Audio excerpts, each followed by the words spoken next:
India achieved independence in 1947, and with independence, the new country with its ancient civilization inherited problems as vast as her size.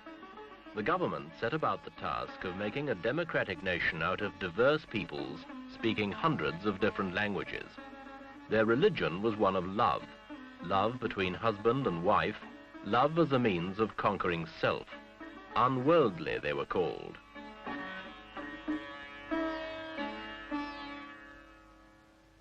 But they were united in their patriotism for Mother India, and some of India's harshest problems began to yield. One problem, the most serious, did not. The problem of Muslim versus Hindu, of Pakistan versus India.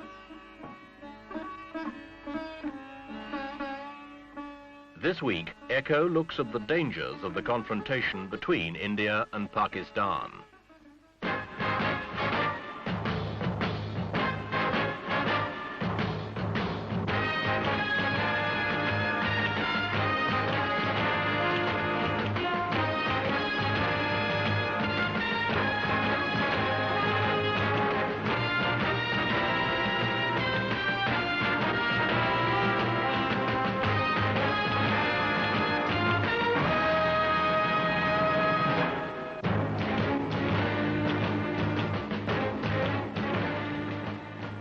New Delhi itself, the capital of India, illustrates the achievements and the problems.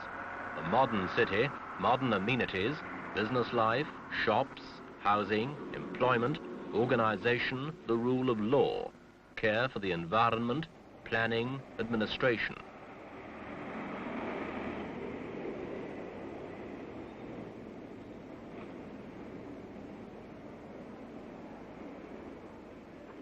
The old ways of life are coming to terms with the new.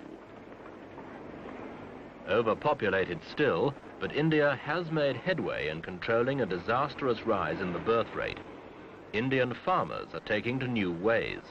Miracle rice and wheat are beginning to feed the stomachs of a country that contains nearly 15% of the human race. The effects can be seen. Things are better.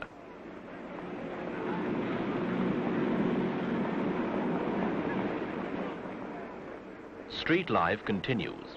There is even a little left over for small luxuries. But each country, India and Pakistan, inherited a minority. Muslims in India, Hindus in Pakistan. Both are devout, often contradictory, but always unquestioning in their loyalties.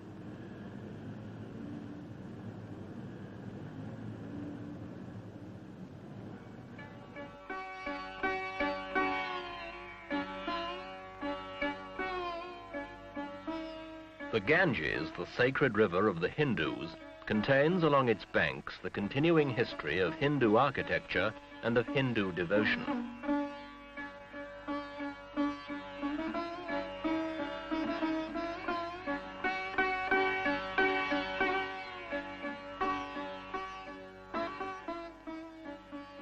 The devotion is to selfless love and to peace. The individual may achieve this.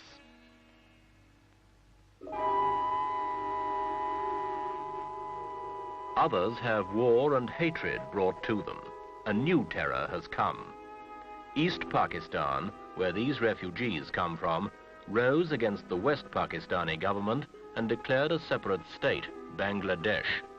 The supposed domination of a government 1,000 miles away was resented by the East.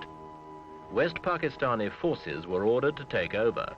Muslim fought Muslim. There were scenes of indescribable brutality. Little mercy was shown. These refugees, old men, the sick, women, children, the dispossessed, fled over the only border that was open to them, into India.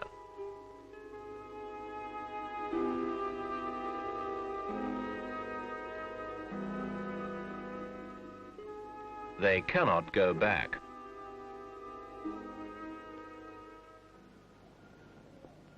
The insurrection in Bangladesh continues. These are highly trained professional soldiers. They wear the uniforms they wore as Pakistani regulars, minus the rankings. If captured, They are under automatic sentence of death. They are fighting for Bangladesh. West Pakistan is anxious. Bangladesh guerrillas sank 4 Pakistani supply vessels in 1 week. Reports indicate little cooperation from the East Pakistani people. West Pakistan suspects Indian influence, even penetration by spies and agitators. The Pakistani government fears India may try and settle old scores, Kashmir, various border clashes, by occupying East Pakistan and setting up a puppet Bangladesh regime. Pakistan's President Yahya Khan keeps his eyes on the Indian border. Well, I'm watching it with great patience. And I'm warning the world that if they have any idea of taking a chunk of my territory in East Pakistan and think this is not war, let me warn you, and I warn the world, that this will mean war, an overall war, which I hate, I don't like. But for the defense of my country, I must then fight an all-out war. And that will mean war here in West Pakistan. How close are you to war with India? Very near it. In India, support for Bangladesh stems from hopelessness in the face of over 8 million refugees, Calcutta alone accepting 250,000 in 48 hours, and the wish by a minority to invade East Pakistan, return the refugees, and avoid an almost insuperable problem for India herself.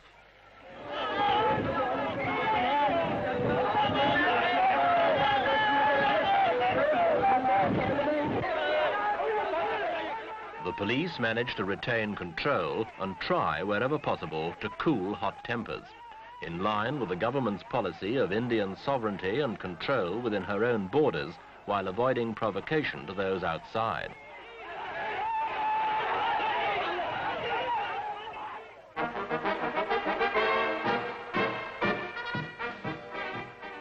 But if the situation gets out of hand, the Indian army is more than an exercise in skilled horsemanship.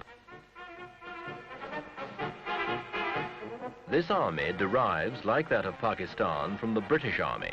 Like the Pakistanis, it uses the same drill, wears similar uniforms, and it is as well trained and equipped.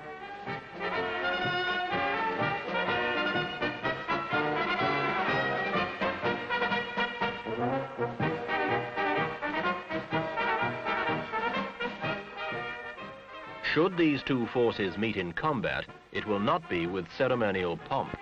The pent-up anger and frustration of 20 years' struggle for national pride and development, the old issues, real or imagined, between Hindu and Muslim, Pakistani and Indian, would be likely to produce a spectacular clash which neither country could afford. Wars are more expensive than development.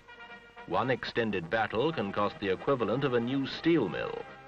The hard reality is that countries desperately struggling with the economic and social problems of modernization simply cannot afford wars.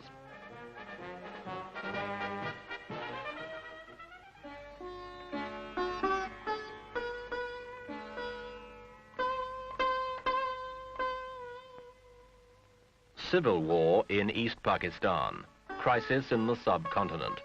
The tension has spread. Allies of the two countries have tried to intervene. The signs have been ominous. Alongside modern technology, however, there remains patience, perseverance, hereditary skill. These old virtues may yet shape a new world.